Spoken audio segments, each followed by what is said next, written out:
And we're live. Assalamu alaikum wa rahmatullahi wa barakatuh. Wa alaikum salam wa rahmatullahi wa barakatuhu. Bismillahir Rahmanir Rahim. And alhamdulillah. Wa salatu wa salamu ala rasulihi wa ala alihi wa sahbihi ajma'in. Wa man tabi'ahum bi ihsani ila yawmiddin wa ba'd. We'd like to welcome you to this rendition of the 3453 Elders Family Show. I am the host with the most from coast to coast, Imam Fahim, aka Imam of the Boom Bap. I have to my side Sister Queen Sauda from the international Florida waters, looking as gracious as ever, blessing us with her presence. And then we have our beloved Sister Fatima from the Royal Snowbirds of Canada, in the glorious purple that she's wearing today. Everybody's looking so lovely today. I feel out of place with my little, hoodie on, looking like a thug. Mashallah. And I guess we'll be joined shortly by our brother, Dr. Sabir Wahaj, and our sister Fatima Muhammad is, she has some issues, some personal issues, and so she's not ready to join us yet. So when she is, she'll be back to help. Sister Fahima too. And yeah, we have Sister Fahima. Is she coming on today? I never heard that she wasn't coming, so okay. I don't know. So we know you all have been waiting for our arrival, for our new show, inshallah. So we're here, and so this will be the last show of the year, as this is New Year's Eve, according to the Gregorian calendar, and the new year will begin tomorrow, inshallah. So this will be our show, and then we'll have a schedule for the upcoming year, and then we'll continue to provide these broadcasts as it is for an outlet for our elders and to impart advice and wisdom and those elderly gems that only can come from growing, older and getting experience and wisdom, inshallah ta'ala. All right, so today's topic, well, first, we'd like to thank you all who are joining us this afternoon, inshallah. May Allah bless you all, and we appreciate your time with us. And, we go for about an hour or so, and so we'll get right into the topic. And so today's topic is called marriage and happiness. Are they compatible? Mm-hmm. So marriage is something, in Islam, it is an extension of worship. It is an act of worship to have two people bond together in a union for Allah subhanahu wa ta'ala. And, marriage is something that is universal. Not just Muslims, people all over the world have something as equivalent to a man and a woman bonding in holy matrimony. And in these current times, in these contemporary times, marriage is something that is not pursued as often, and even as Muslims, knowing that even being married, people are afraid of marriage and they're afraid of the commitment in some instances. And even though as Muslims, that is the only way that we can enjoy intimacy with the opposite sex is through marriage. And we find a large population of Muslims are not married or not even looking to get married. And one of the causes of it is that what we're going to discuss today is that many people equate marriage and happiness, and that when you get married, that this, is like you've arrived and there's bliss and, there's happiness and, you found your soulmate and, you don't have any issues. And marriage is quite different. It's quite different. And so we want to play a quick clip of what sparked this conversation as we were, we come up with our topics behind the scene. And our sister Fatima shared a video with me that we want to share with you. And we'll use this as the basis of our discussion because it was very interesting and it gave us our whole topic. So go ahead. You want me to share, Sister Fatima? Yes, please. Thank you. Okay. So here's the video. Let me share it real quick. And I think you should all be able to hear it. Let's see.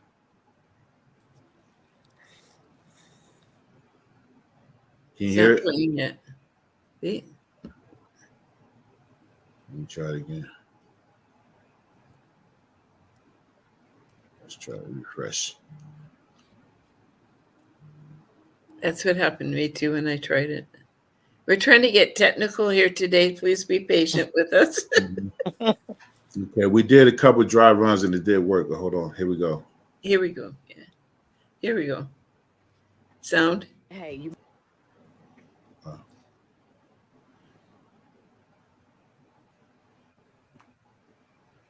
married? And I was like, yes. And he said, you happy? And I was like, no. And and the reason why I said no was because one, I'm brutally honest, and two, I was not happy at the time. But what does me being unhappy have to do with whether or not you have a shot? Here's the thing I realized: a lot of married people don't know how to be unhappily married and still not walk away. If you could learn how to be unhappy for a minute, your marriage will last. Because the goal in marriage is not happiness. The goal is to build a lasting relationship that withstands the ebbs and flows of marriage, of relationships. John DeMarco, we need another one. Where's the applause? Someone finally said it. No one gives a damn about your happiness. It's about making it work. Mm-hmm. And Absolutely.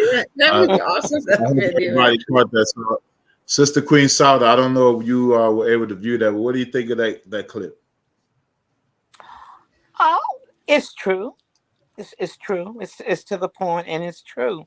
Not every moment of marriage is happy. Yeah. It doesn't mean that when you're unhappy, that you just walk away. So, I think when you go into it with a very realistic view, not thinking that, oh, I'm just going to be happy for the rest of my life. You know, uh, Chances are that marriage will be more successful. um, because like I said, there's not ever a time that you're forever happy. It's not forever happy every day. There are times, there are moments and minutes that you might be unhappy, but that doesn't mean that you should walk away. Marriage is a learning process.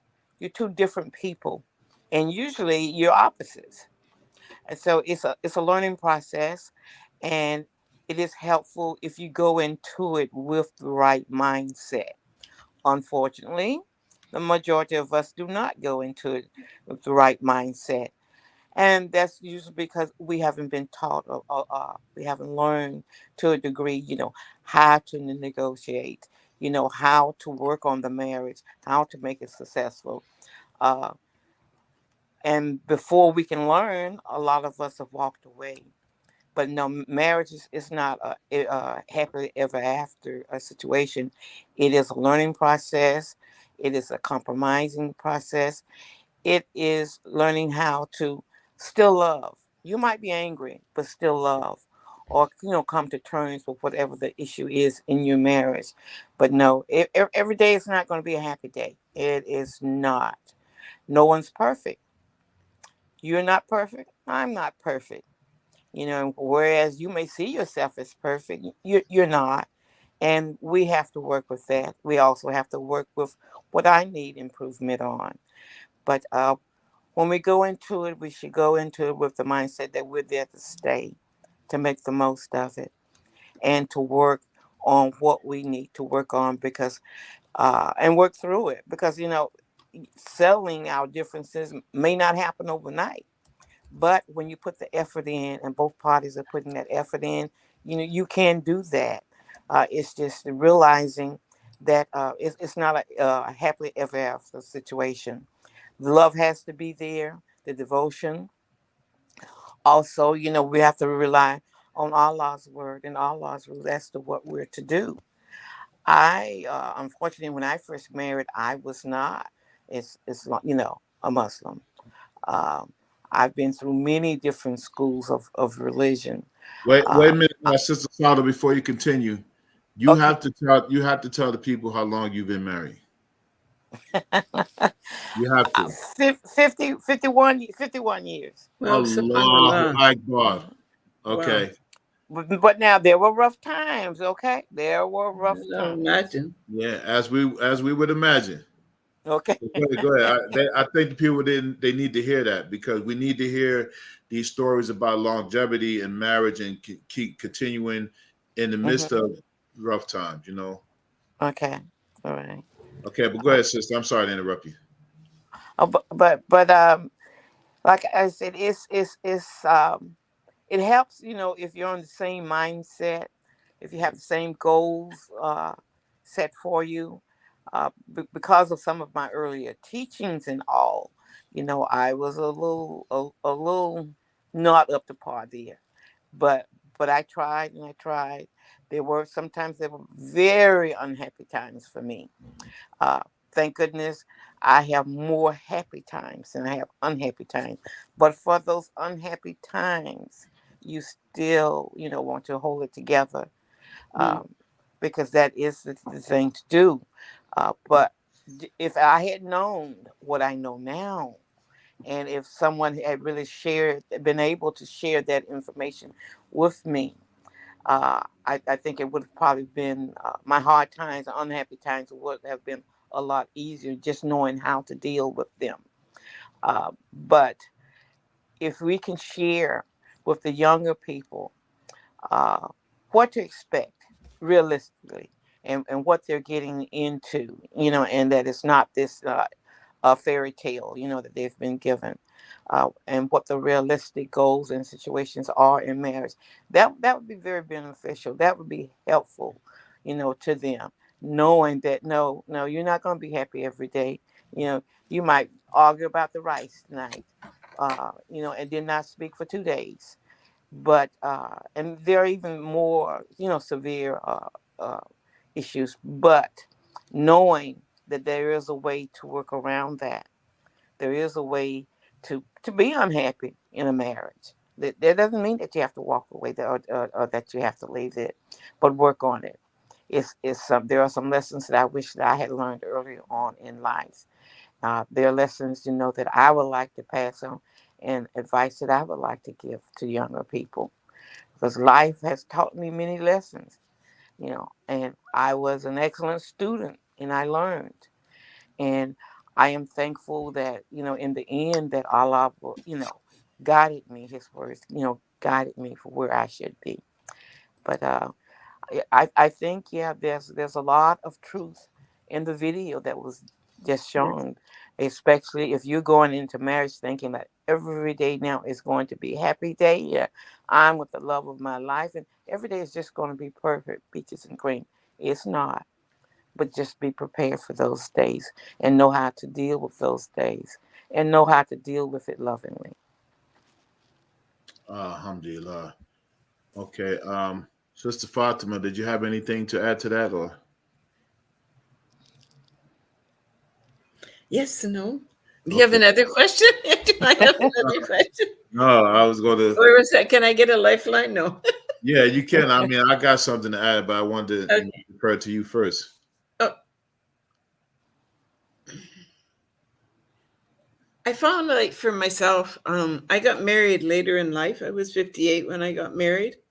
So we didn't have those beginning years of, being in love and da-da-da. We didn't have that. We got married. I was 58. My husband was turning 65. So, there's realistically, we got married for companionship. I thought I got married for Dean because I was not in a good, healthy situation where I was. So I married him for the Dean because he had been practicing for a lot of years. But I didn't have a lot of experience being married. I wasn't mature in a lot of ways. So when my husband got sick and started to shut down, with old people's disease, I didn't know what to do. I was quite lost and I was quite confused. I wasn't happy, that was for sure. I wasn't happy, and I was taking to Facebook and I was listening to all these self-help people, Muslims, because I was scared of going to, other outside resources. And they were saying, well, if your husband can't provide this for you or do that for you, you should be with him. And I'm thinking, I was so confused. I didn't know what to do. But, the bottom line for me came that my husband is still my brother in Islam. And I couldn't kick him to the curb just because he was sick and couldn't do what I thought he should be able to do for me. And thanks to Dr. Sabir, he made me realize that this was an act of ibadah for me, that maybe I had to take the lead in the house, making sure he prayed, making sure these things were done. And that was a game changer for me. And I'm really grateful that there are people around like Dr. Sabir, because when you get older, it's not very kind. You feel very lonely. The community is not there. You're more invisible to people. There's not a lot of help for you, And it was like, what am I going to do? Because I want to be happy? Like, how selfish can I be? Just because I want to be happy, I don't want to take care of him.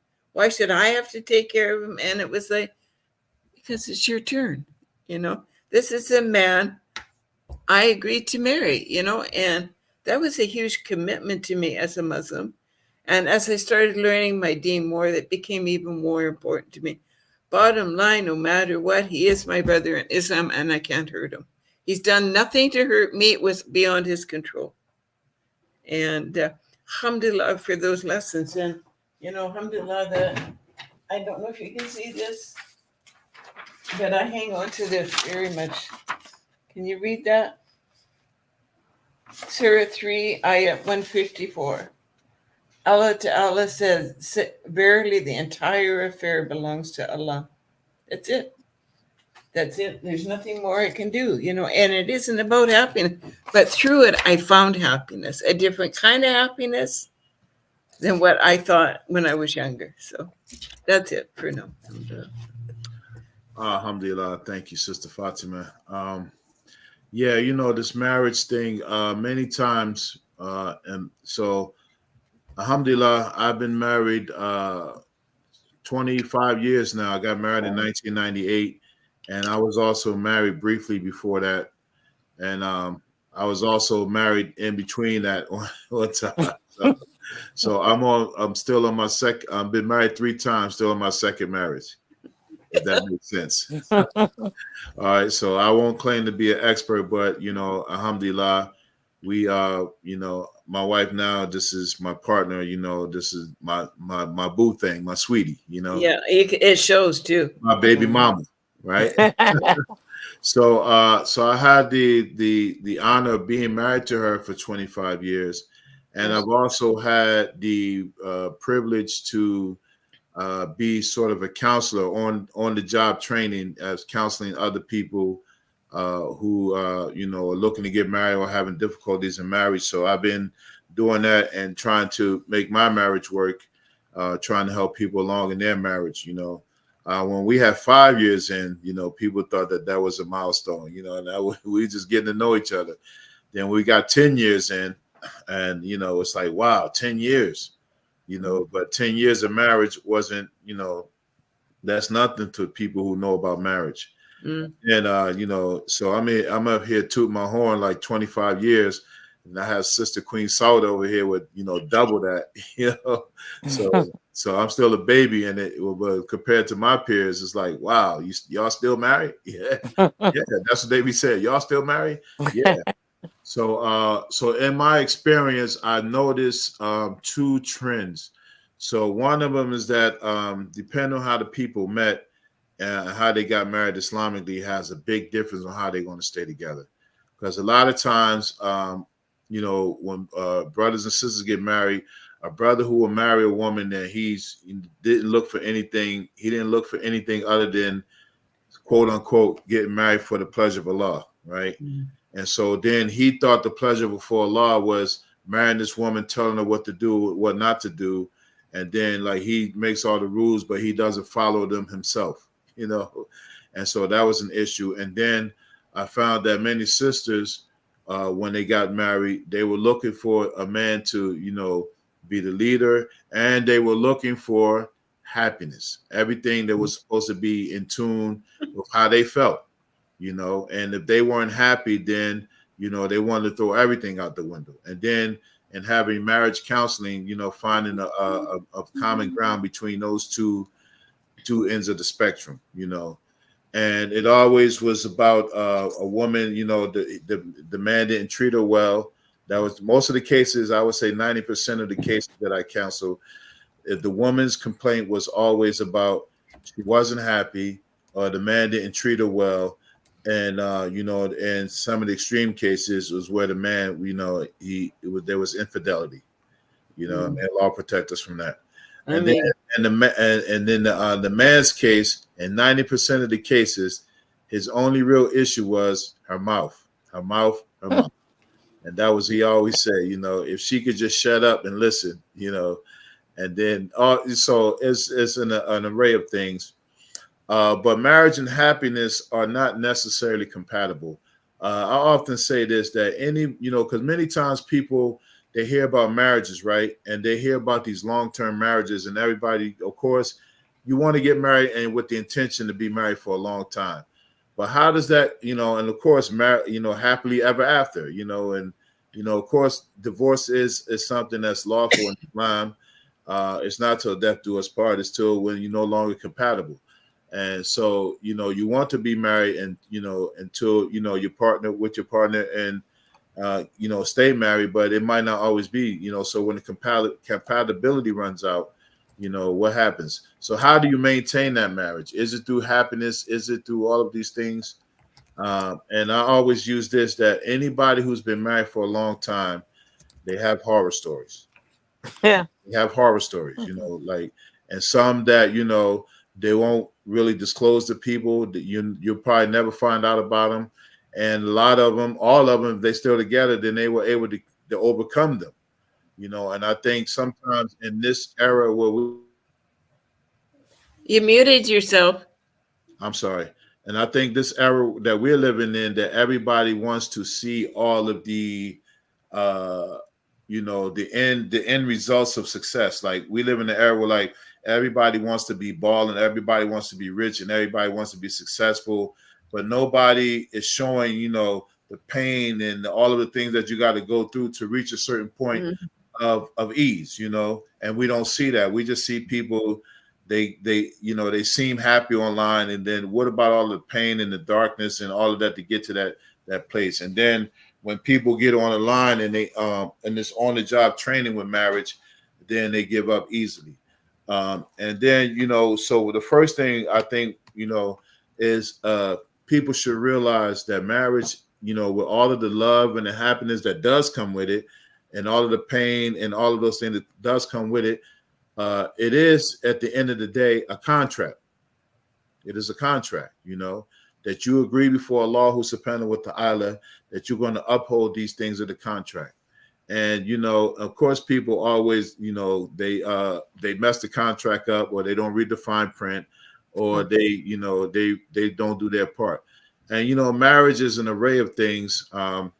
And I always like these narrations that's attributed to Umar ibn al-Khattab, radiallahu anh. So what he said, at one time, a man came to Umar ibn al-Khattab when he was the Khalifa, and he said that he wanted to divorce his wife.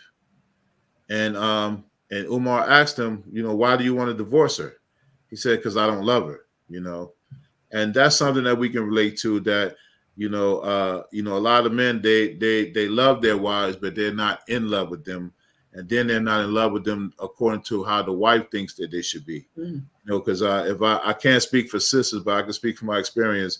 Our love has to be according to how the women think it should be, and how we view it is different, because I always hear this even now, you don't really love me. Wow. I mean, if I've dedicated 25 years or whatever years, that's not love. No, to a woman, it's not the same thing. It's a different kind of thing that you have to express. And as men, as husbands, we have to learn how to do it.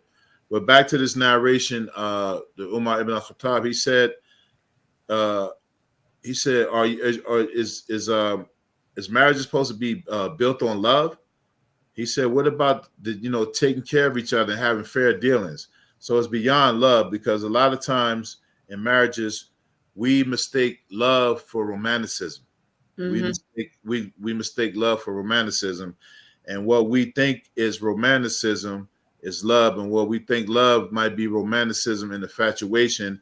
And then when that wears off, because it will, anybody that's been married for a significant number of years will tell you that lovey-dovey feeling, it wanes, and now trying to keep it up is the trick, but it fades fast, So he said, everything must be built on love. So he's telling this man, so you should be with this woman just because you know, because you don't love her, you know, is love the requirement? You know, is happiness the requirement?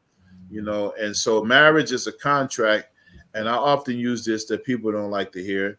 It's just like if you work in a job, you know, you sign up for a job, you interview, you agree to the terms of the job because you need the job for your nourishment, you know, for your provision.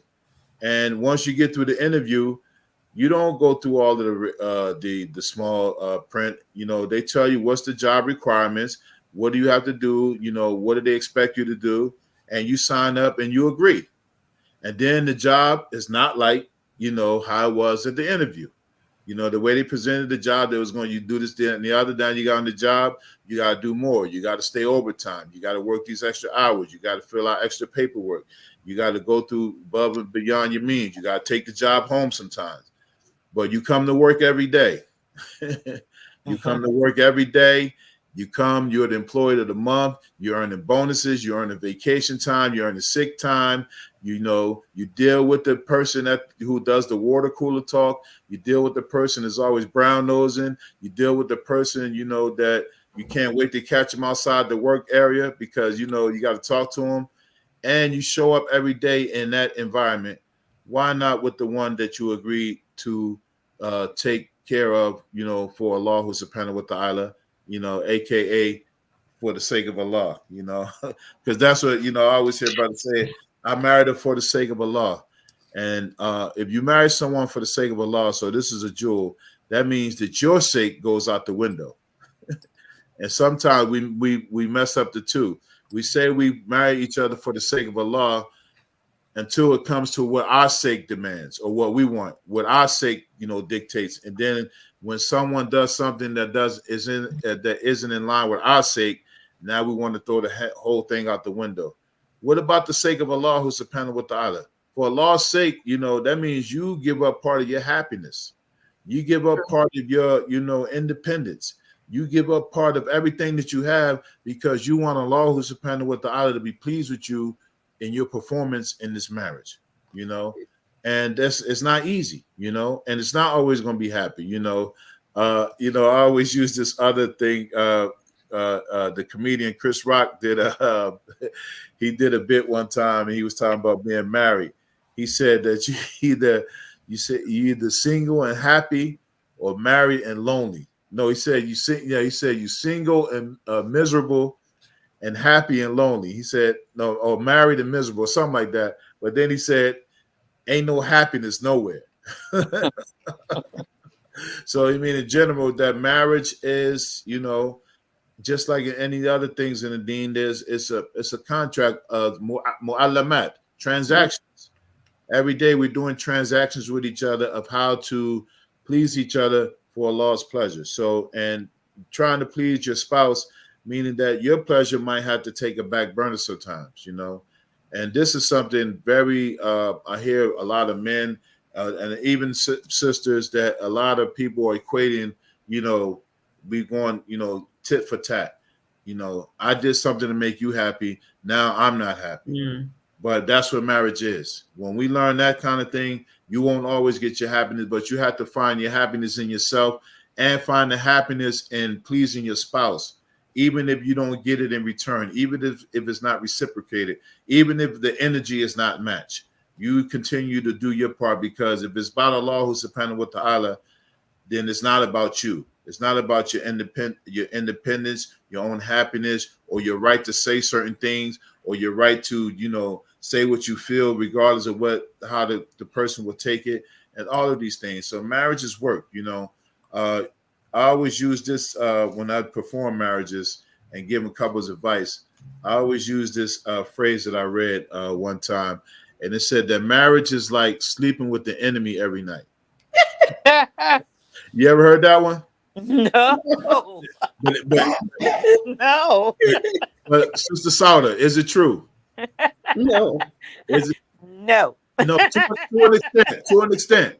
No, not absolutely true, but I mean, in context, it means that, you know, you're in the marriage, you know, you're talking to someone and you're dealing with someone that potentially, you know, you're going to have some type of friction with sooner or later. Yeah. You argue with each other. Then you got to go to bed with each other. You got to try not to be angry. And you Mhm. know, this spouse that everybody sees this great man, he's working hard, take care of his family, and the wife knows he's a totally different person. Yeah. And then this same sister, everybody loves her. She's so bright and she's beautiful and all this. And the husband is like, only if they knew, So within that home area, we're battling each other sometimes. And it can be over the simplest of things. Sometimes things out of hand. And then you got to go to bed with this person. So at certain instances, it is like sleeping with the enemy. But it's not your enemy. It's your brother and your sister in Islam, and it's your spouse whom you share intimacy with. And so that's why this is about work, and this is why Allah subhanahu wa ta'ala, he mentions in the Quran that when the spouses join together, it's like a miracle. It's from his ayat, it's from his miracle, his evidences, his proofs. وَمِنْ آيَاتِهِ أَنْ خَلَقَ لَكُم مِّنْ أَنفُسِكُمْ أَزْوَاجًا لِتَسْكُنُوا إِلَيْهَا. From among his signs that he created you men, and he created from you your spouses so that you will have sakina. You will find sakina in them, and by extension, sakina in each other. So he didn't say happiness. He didn't say all of these other things, tranquility, because any people who been married, happiness is one thing, but happiness won't always be achieved. Bliss won't always be achieved. And then you have some dark moments, but they won't last forever. But what you're looking for is compatibility and tranquility. That you're able to be friends with each other. You're able to be partners with each other. And, partnership, if you're doing a 50-50, not 50-50, but, a marriage is 100-100. You give 100% of what you got, regardless if you're getting 90% or 80% back. Because there will be times where you give them 100, you're getting 50% back. You're getting less than 50% back. And then there'll be times that you only gave 50% and you got 100% back, or you gave 100% and your partner gave 120%. But if you use those things to gauge your marriage, then you'll always be competing with each other instead of complimenting each other. And so in that application of trying to outdo each other, then it's not always happy. There are things that you have to do for your spouse that and sometimes a subtle thing. Your spouse might ask you something at a time where you're not feeling like doing it, and in your mind you feel like saying one thing, but then you be like, okay, let me do it. And sometimes you'll do it haphazard, and then you might not think anything about it. And it could be something as simple as, excuse me, sweetie, can you grab that for me? I'm doing something. And then that could turn into a whole argument, and you can just imagine the scenarios. You all have been married for some time. You could just imagine the scenarios where it's something, and then after a while, you learn to get through these things, but it won't always be bliss. And this is what our young people have to remember. You got to get through the hard times. That's what makes a marriage, or any journey that's difficult. The journey is what makes the stories good, The difficult times that at the end, when you get through it, you can go back and look like I made it through that, So we are about at the halfway mark. So it's time for a promo, right, Sister Fatima? Yes, yeah, it is. Sorry, I wasn't paying attention. And here we go. This week.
Black Imams Roundtable, Prime Be time. there, 7 be p.m. square.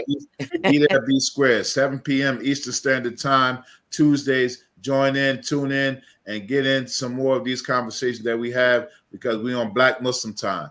Dr. Sabir is having a hard time logging in. I don't know why, so he can't get in today for some reason. Okay, no worries. Dr. Sabir, we'll try to hold you down and forgive us where we fall short and trying to level up with your expertise, which we know that you will bring. I try to hold the door for you, hold the fort to you. Either come on this time or the next show, inshallah. So getting back to what we were discussing, for those who may have just come in, we played a clip that we were discussing about marriage and happiness. And in the clip, I don't know if you want to run it again, Sister Fatima, or you just want to. We could if you want. Okay, let me see if do I still have it up? Yeah, can you hear that? Were you able to hear that? No. Okay, hold on. Let me So we played the clip. We'll run it again for those who came late, just to hear it because it was very important to our topic. So let me just hold on. Hold on 1 second. All right, let me try it again. All right. Yeah, so there's a book that Sister Fatima shared, and it's called Marriage, A History, How Love Conquered Marriage by Stephanie Kuntz. And this is a very important book. So she goes through like historically what marriage has meant, So marriage sometimes it was meant to join, dynasties and families. It was meant to, give honor to people who couldn't get married, because of their social status. And we know this from the Sunnah of the Prophet ﷺ. The wives that he married were divorcees and widows and people, women who were not, who were undesirable for marriage in the society. And these are the women that he married to raise their status. And, when you read this book and they go through history and then it tells you like, love is the last thing, it says love conquer marriage, but love is like the last thing in marriage, So it should be about compatibility, stability, working with each other, being flexible, being listening, and all of these things. So let me just bring this video up one more time, and so we can get. It was a very powerful line that she said in there. Okay, let me see.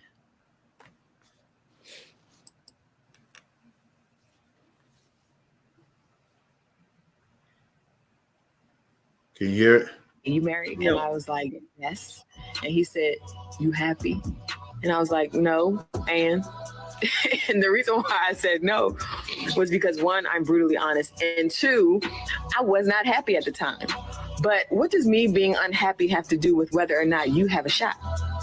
Here's the thing I realized. A lot of married people don't know how to be unhappily married and still not walk away. If you could learn how to be unhappy for a minute, your marriage will last. Because the goal in marriage is not happiness. The goal is to build a lasting relationship that withstands the ebbs and flows of marriage, of relationships. Okay, that was the gist of it. The other part was just some screaming and extra stuff. But she said when you learn how to be unhappy in marriage, then your marriage will last. And so what does she mean by that with the context? Meaning that you have to learn how to deal with the ebbs and flows, So marriage is not always going to be this bliss. Someone told us that, happily ever after when you get married, somebody lied to us. So you get married, and the first thing you do is that you have to figure out this person. Because ideally you get married and you're not having a long courting system like it is in the West, that people are shacking up and then they get married, and then those kind of marriages don't even last. Yeah. We have one of the highest divorce rates in the world and here in the West. And because people don't realize what compatibility is about. And then one of the issues is that she said, you have to learn how to be unhappy, and you have to learn how to embrace unhappiness, or a time where you have this conflict or you have this friction or you have an area of disagreement with your spouse where both of you are claiming to be right. One of you is right. one of somebody's wrong. Somebody's not going to admit that they're wrong. Someone is going to be right no matter what. And dealing with this dynamic, this is the beautiful thing that's called marriage. And so the ayat that we were mentioned before the break, that Allah said He created the man and woman to have sakina with each other.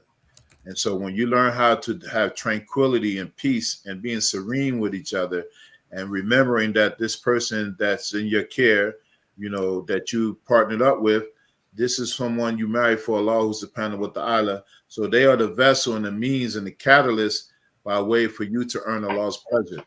And earning Allah's pleasure doesn't mean you're going to be happy. I think that's a misnomer. You think, well, if Allah is happy, then I'm supposed to be like, no, Allah's happiness and your happiness is two different things, So for Allah to be pleased, you might have to go through some tremendous trials. You have to get through these things, And so this is something that we have to understand, and it takes a lot of patience.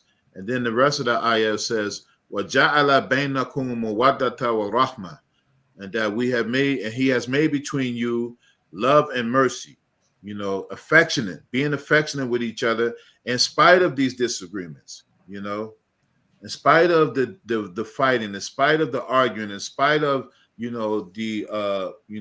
feeling the need to be right, feeling the need to be respected, not wanting to give up the right to say what we feel that's on our mind, or all of these things that goes on in the marriage. In that you have to keep muwadda and rahmah, love and mercy. These are two components that Allah mentions in the Quran. And then He says, Inna fi dhalika la ayati liqaumin yatafakkarun. In that is a signs for those who think deeply. And this is another component of marriage. Before you speak, before you act, you have to have tafakkur. You have to have deep thought about what you're going to say, because you're in a partnership with someone. You have to think about how is it going to impact them. Especially with your husband, you say things to wives that they'll never forget, and then you want it to be over, but it might come up at another time. It'll flare up. They'll bring it up at a time that you don't want to hear about it. That's the time you have to listen, And so you have to take all of these things. People who think deeply, then this is a miracle. And putting two people together who have different pet peeves, who have different likes, who have different dislikes, who have certain things that they won't, from eating to dressing to what time they're going to go out to people they engage, all of those things in the marriage, putting that all together and keeping it together and have it tranquility, it's a miracle. It is a miracle. And so we have to work on making those miracles. And the miracles are not magical. It's hard work. There's nights you're going to cry. There's times that not only have I counseled couples, I've been privileged to be with people who've been married for a long time. And I found out they had periods in their marriage where they lived apart from each other. They left each other for a while. They came back. The police has been called. People have bruises and scars. Other people had to get involved. In-laws, jumping in, and all those things. But that's when you see them as a united front after all of that. That's not what you want to remember. But they went through those things, and they got through them. They forgave each other. They overlooked everything, And so this is what people have to learn in marriage. And you can't be afraid to stumble in the marriage. A lot of times people, and I'm hearing this quite often, is that people before they get married, they want to have everything in place. Everything is never going to be in place. We're in this thing called, we under this thing called the qada and the qadr of Allah subhanahu wa ta'ala. He puts it in place as He will. It'll never be according to how we will. Because if it was us, we'll be rich and we can go sailing every day and all whatever. And the reality is, that's not going to happen. You're going to have to eat meals that you don't like, So, and that's part of marriage, And once people learn this, then that's when that unhappy part, when you learn how to embrace the unhappiness in the marriage, that's where the happiness is on the other side of it. You have to get to the other side, and you have to, let things go. And it's not going to be all about like this total bliss. Total bliss is for Jannah. Total bliss is for Jannah. We got to make Jannah to be totally happy. In the meantime, we got to go through these trials that life gives us and that marriage gives us, and just work on your part, And most of the time when you have a good spouse, someone that, you know, and this is another important part of marriage, is choosing the right spouse in the beginning and knowing what to look for. Sometimes we're deluded by what the reality of marriage because of the dream of marriage. You know, we want this, and I always, you know, you hear about the women, like they describe this, the ideal man that they want. You know, they want this knight in shining armor, and when sister went, I just want the brother to teach me, and I want him to lead, and all this kind of stuff. No, you want the man whose armor is battered, you know, who been through something, who's scuffed up. You know, you don't want these clean guys. You know, the nails don't get dirty and nothing that, because then they don't know how to function. You want the guy that's been through the trenches. You know what I mean? And a lot of times, and I don't mean to, you know, slight any sisters, but a lot of times these guys who are good are overlooked because of a past relationship. He don't have a lot of money. He don't have a lot of knowledge and all of these things, but he's good to you. He's not the most attractive, you know, and he don't go to Planet Fitness every day. But you know what? Neither do you. You know what? Under all of that beauty, there's some stuff you know how to put together. You know, there's a reason why it take you an hour to get ready. Because you got to put on all of this other, you know, y'all women know. I don't want to, you know, I ain't lying. But, you know, and then sometimes, you know, men, they want women to be like compliant and all of this kind of stuff. And then people are delusional about what they want in a marriage, you know, or who they're looking for. Or they only looking for things that are superficial, you know. A brother, you know, they say they want a sister on the dean, but in reality, all he was looking at was her shape and her beauty. You know, he didn't look into anything else. So when he found out, you know, she couldn't cook, she didn't know how to clean, or, you know, if she came from a broken family and all this kind of stuff. And now you know, when you're in the counseling session, oh, she crazy, I'm just going to divorce her. Nah, she wasn't crazy. You was crazy because you didn't do your homework, you know. And if you knew that these things would be red flags, you know, you shouldn't have went beyond them. And that's another thing. If there are certain things that you will not settle for in a marriage, if you see these red flags, don't go beyond those red flags just having this great hope for somebody. You know, of course, people change, but if this is something that you know in your heart of hearts that you're not willing to deal with, then don't put that person through that kind of trial where, you know, you get in it and then you want to get out of it because this really bothers you, but you knew it bothered you the whole time. You know, don't get into those kind of marriages. And then when you go in, be willing to be flexible with some of that stuff. Okay, I won't really, you know, this is where I draw the line, but I can go over the line a little bit. This is my limit right here, but I got to go outside the line a little bit because this person is worth it. And the one thing we have to remember too in marriages, for those who are currently married and those who are looking to get married, the person that you married to, they had some qualities that you thought were desirable. They didn't have all of them, you know, and you knew that. So don't just throw them out because, you know, a lot of times in counseling, they didn't do this and they don't do this and all of that, you know, but there was something about this person that made you want to, you know, take these vows.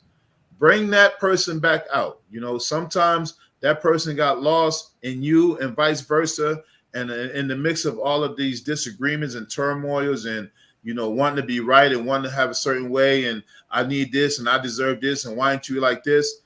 We lose what initially attracted us. You have to always go back to the basics. That's in anything. Always go back to the basics, you know, and sometimes we forget the basics. And then, you know, one of the things I like to do when I do counseling, so, you know, when I come in, you know, it's always like, okay, who's going to go first? So the brother always concedes, you know. So I'll be like, are you not nice normally? You know, do you always give her way, or because they don't, you know? But now let her go because she has a list of complaints and he only has like one, you know. And so I hear the list, yeah, you know, blah, blah, blah. He's not, you know, this, that. He doesn't treat me right. He doesn't take me out. Blah, blah. Then he has one complaint, her mouth, right? So then I always try to take them back to when they first met. Mm-hmm. I always try to tell them to relive it. I want details, you know. And so, you know, the men, we just some funny creatures because we don't really give a lot of detail, or we don't remember a lot of things. But the women, they remember everything, you know. And I always find out so much more about a brother when the woman tells it, because I'm like, oh man, this is stuff you've been hiding from us when you come to the masjid, bro. This woman knows you. So, and for them to see it, like this woman knows you. You think that she don't know you. She knows you like a book, and so then sometimes when they can go back to that time when they met and pinpoint what attracted them to each other and where did they lose it, and so this journey in marriage is, you got to keep to that point where that person had qualities, that attracted you. So right now it's like, okay, they get on your nerves and all that, but that wasn't a person that you agreed to marry. Nobody put a gun to your head. There wasn't no forced marriage. It wasn't no arranged marriage. This is a person that you saw that can be a husband to you or be a wife to you, and so you got to maintain that momentum in the marriage.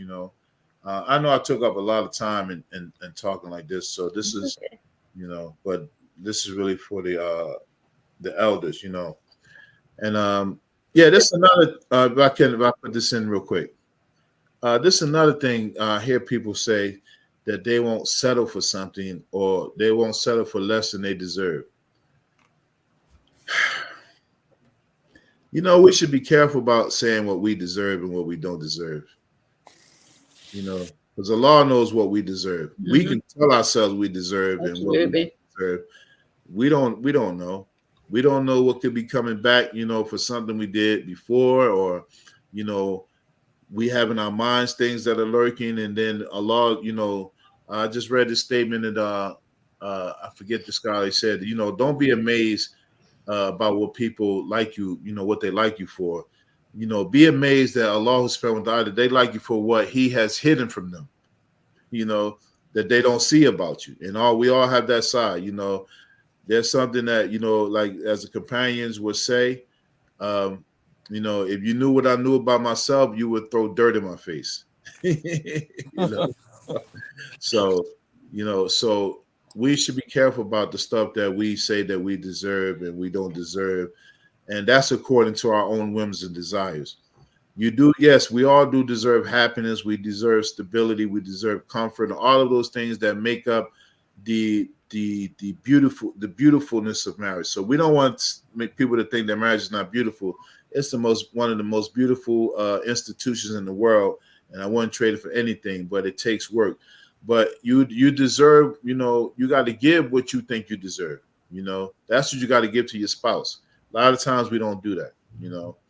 And marriage is an ongoing process of what's called afdaliyah. Afdaliyah is giving preferential treatment to your spouse, even if you don't get it back.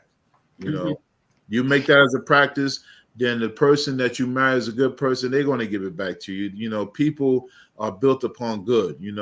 Most people are built upon good. They recognize something good and they want to return the good that they got. That's just a natural fitra of people, And sometimes the people, they might have some type of backgrounds. It might not be like that. Then you don't stop doing the good. You don't withhold something from somebody because they didn't match it. You don't stop giving gifts because your spouse didn't give you the gift that you wanted.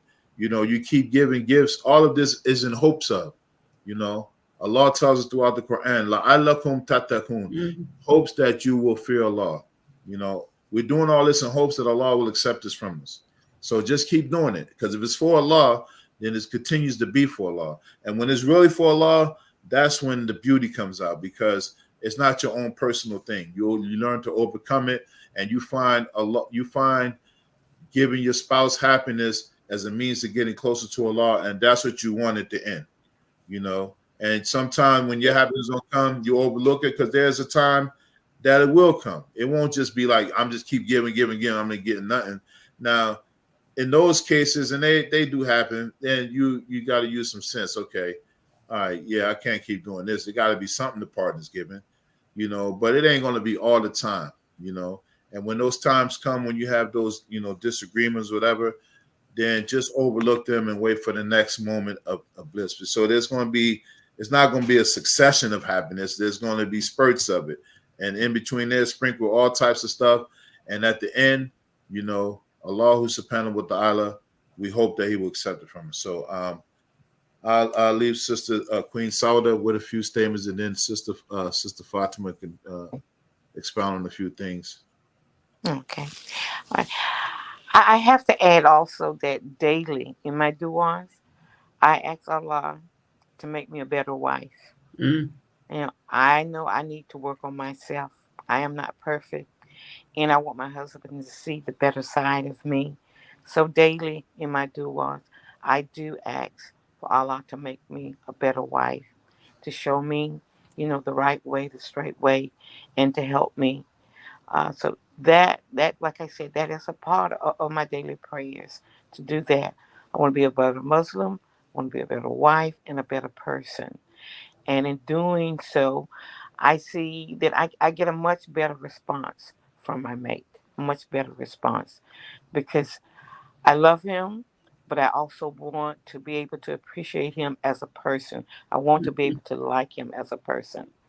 Uh, and over the years, I've done that, but it took quite a lot of time. It was a challenge, but it can be done.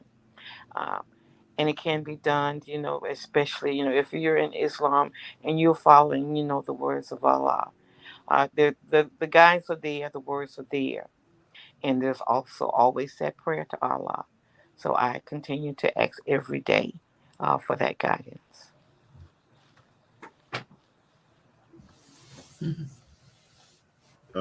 Okay, Alhamdulillah. Thank you for that, Sister Sauda. Sister Fatima, you have anything?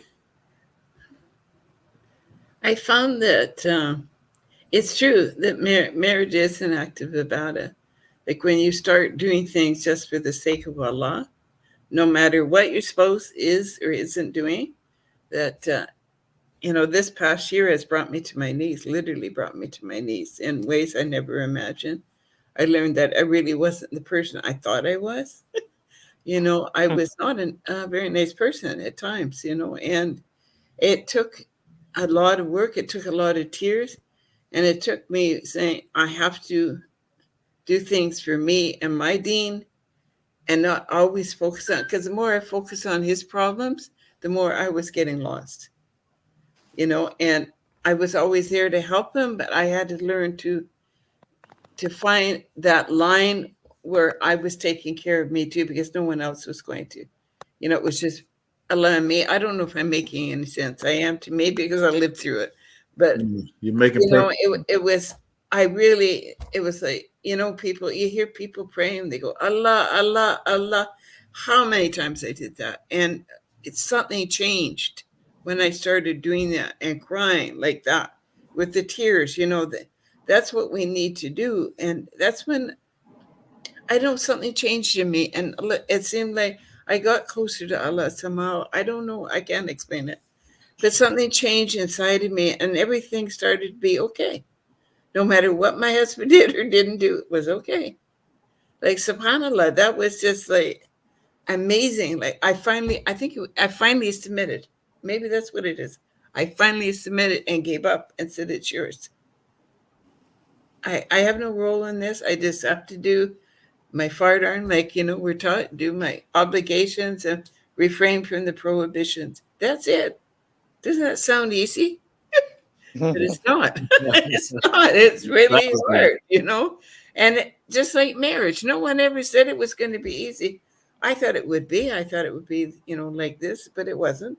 And now I realize that's okay. It was meant to happen exactly how it happened for me to get where I am today. I don't know what my husband's journey is. That's between him and Allah, But I know what my journey is. And inshallah, I hope I make some sense to people to realize that when you get older, things change. Things really, really change that you don't understand inside of you, inside of your spouse. And just because they can't give you what you think you need, Allah can give you what you need. And we always have to remember that, like that's just the way the cookie crumbles. I guess it's the same. Anyway, that's it for me. Okay, mashallah. Yeah, one thing we should remember when we have spouses, that Allah says in the Quran, Hunna libasul lakum wa antum libasun lahunna. That they, meaning the women, they are libas. They are like clothing for you, and you are clothing for them. you know, and just like clothes, you know, we don't throw away clothes. We keep them for a long time, you know, and especially if we get a good fit on them, we hold on to them because we cherish them. You know, they mean something. They have sentimental value.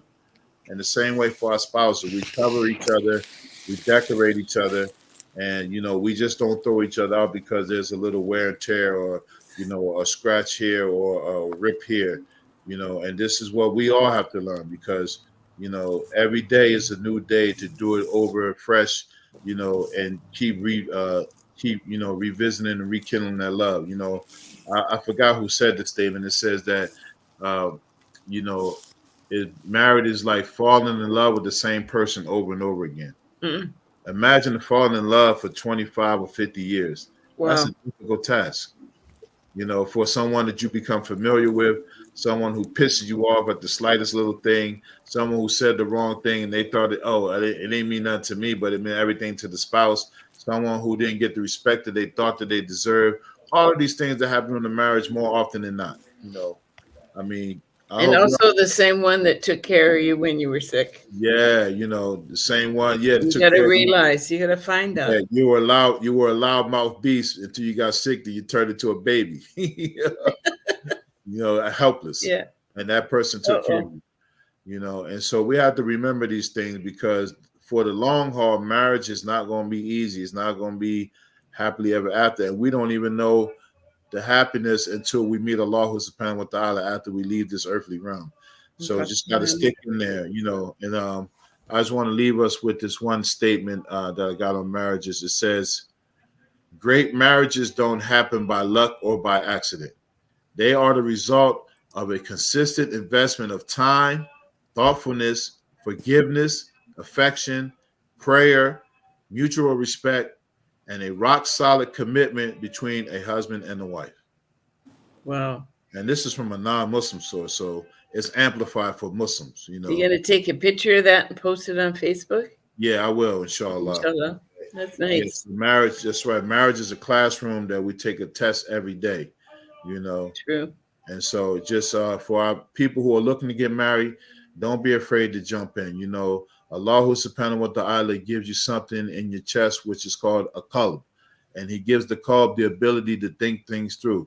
You know, when one time a man came to the Prophet sallallahu alaihi wasallam, he said he wanted some advice. And the Prophet sallallahu alaihi wasallam said, istafta qalbak. He said, istafta means to seek a fatwa from your heart. Seek a ruling from your heart. Consult your heart. Your heart will tell you what you need to know. It will tell you some intuition about, it will give you some intuition about a person that you're interested in marrying. And then as you get that intuition, also look for things that's writing on the wall and do some background check. You know, do they come from a broken family? Do they come from a single parent home?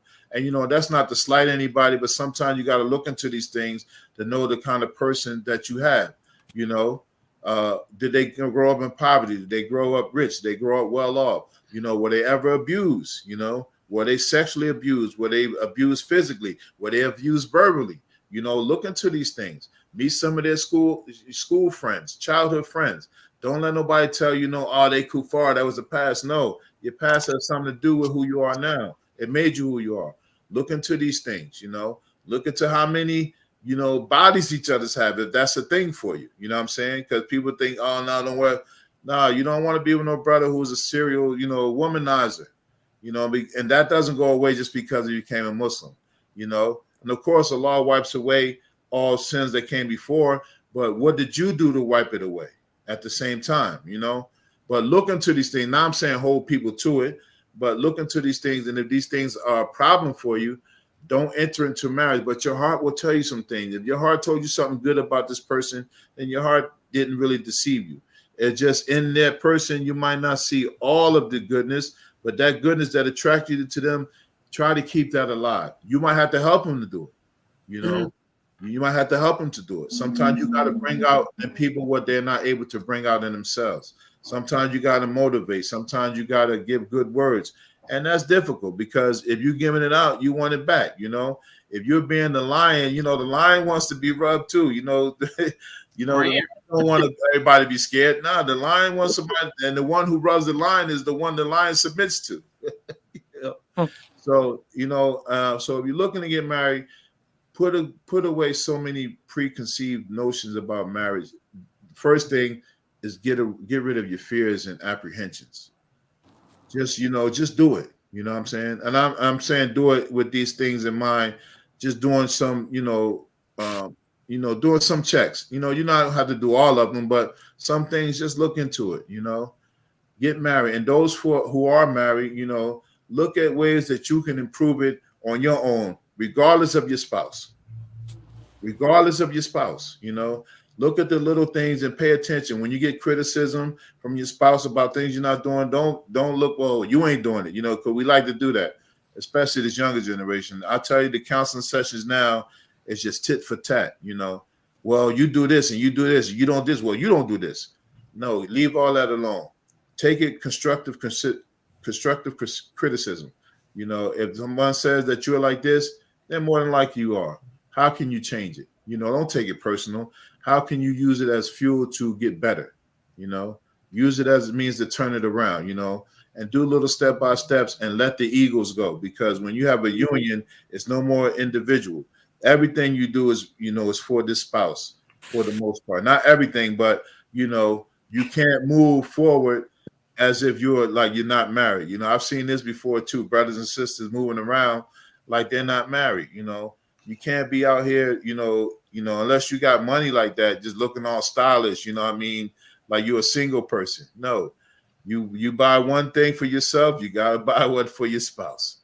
If you can't buy it for your spouse, then maybe you should do without it too. Those little things mean a lot, and just, maintain that love and mercy that Allah subhanahu wa ta'ala has made components for the marriage. And that's for people who think.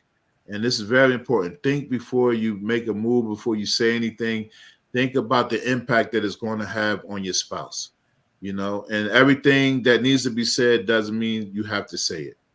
And this is a very important thing. Resist the urge to say something, even if you feel that you're right. Sometimes they say silence is golden, right? Mm-hmm. Silence is golden. Sometimes let it go for another moment. And always have the goal to make sure that you are not in the bed with the enemy.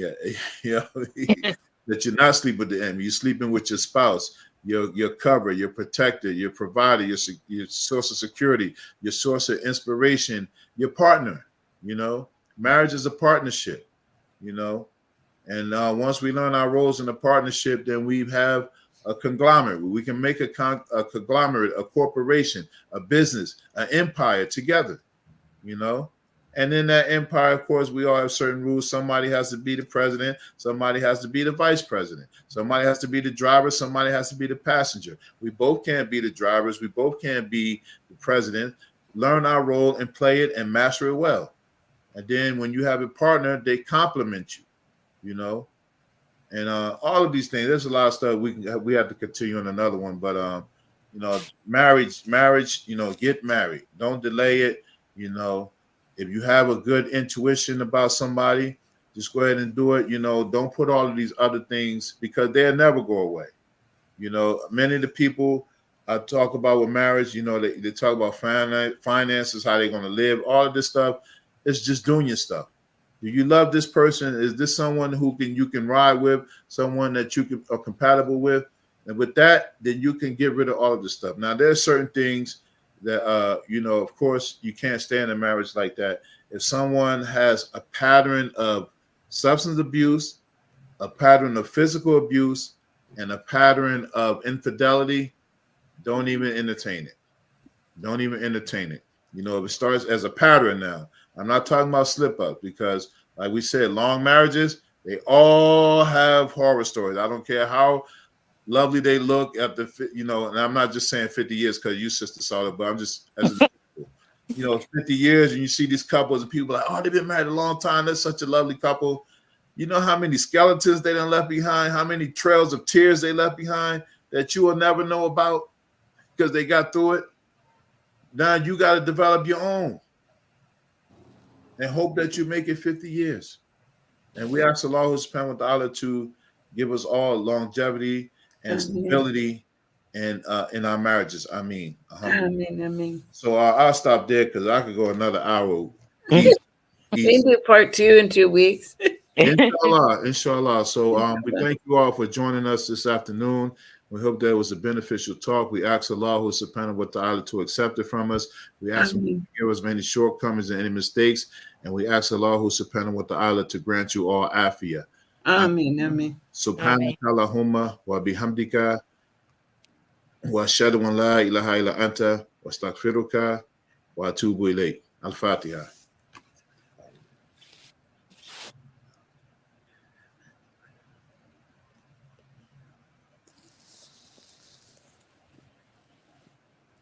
Ameen.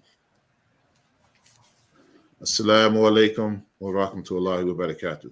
Assalamu alaikum wa rahmatullahi wa barakatuh.